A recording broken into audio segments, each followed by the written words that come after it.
नकुल और सहदेव की शक्ति का रहस्य जानिए और हमारे चैनल को लाइक और सब्सक्राइब कर दीजिए।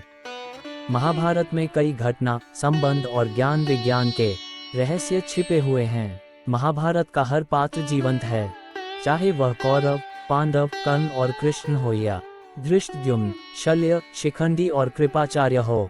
महाभारत सिर्फ योद्धाओं की गाथाओं तक सीमित नहीं है। महाभारत से जुड़े शाप, वचन और आशीर्वाद में भी रहस्य छिपे हैं, क्योंकि महाभारत का हर व्यक्ति रहस्यमय था। महाभारत संबंधी अब तक जितनी भी खुदाई हुई है या उस काल के तथ्य मिले हैं, वे सभी मानव इतिहास के रहस्यों से पर्दा उठाते हैं।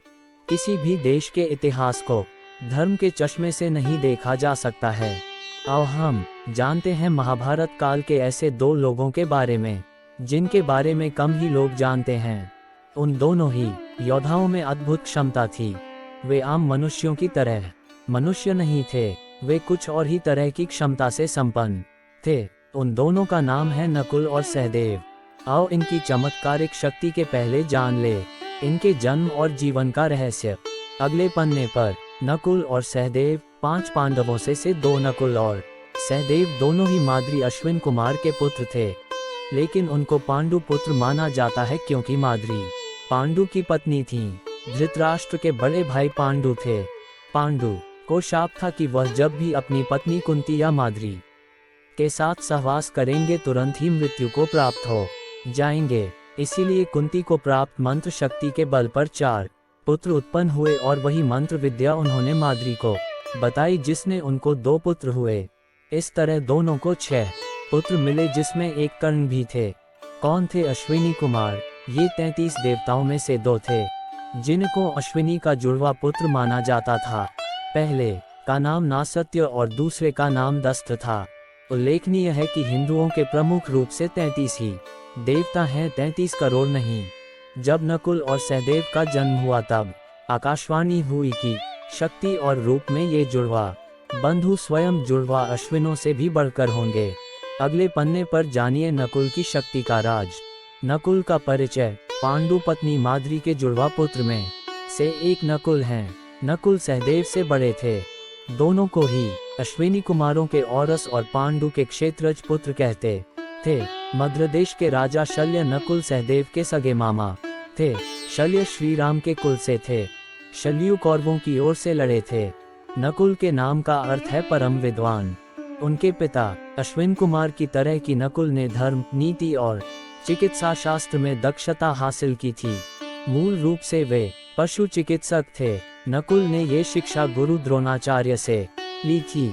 उन्होंने इसके अलावा अश्वविद्या और चिकित्सा में भी निपुणता हासिल की थी।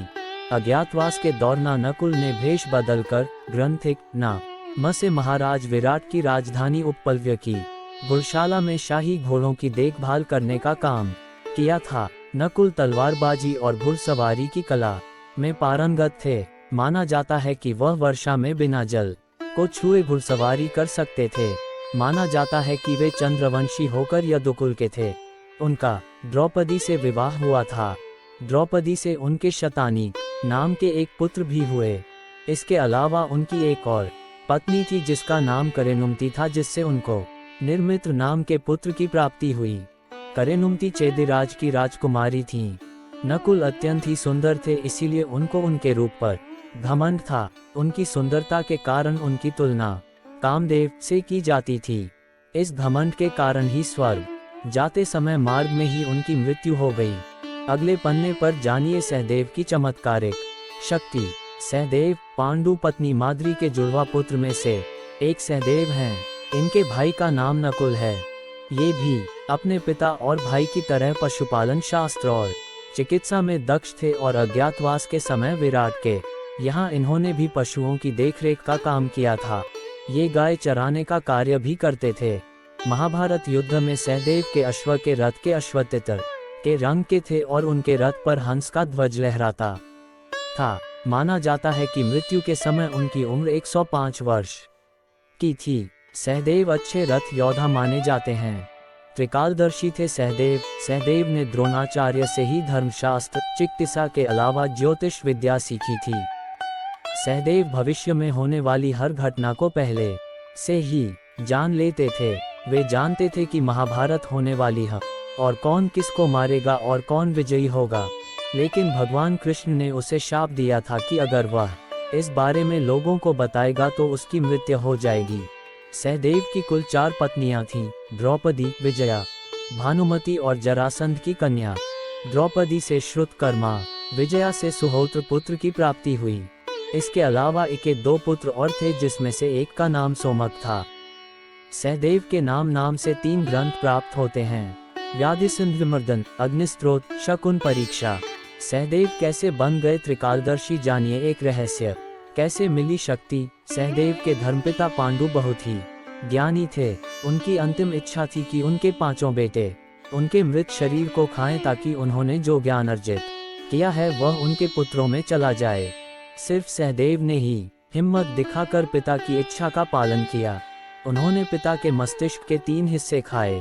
पहले टुकड़े को खाते ही सहदेव को इतिहास का ज्ञान हुआ, दूसरे टुकड़े को खाने से वर्तमान का और तीसरे टुकड़े को खाते ही वे भविष्य को देखने लगे। इस तरह वे त्रिकालज्ञ बन गए। पांडवों ने अलग अलग दिशाओं में जाकर अपने अपने राज्य का विस्तार किया था।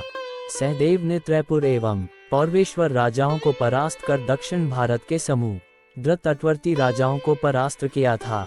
उन्होंने शूरपाक, तालाकट, दंडक, समुद्रद्वीपवासी, मलेच, निषाद, पुरुषाद, कर्णप्रावरण, नरराक्षसयोनि, कालमुख, कोलगिरी, सुरभिपटन, ताम्रद्वीप, रामक पर्वत और तिमिंगल आदि राजाओं के राज्य को अपने अधीन कर लिया था।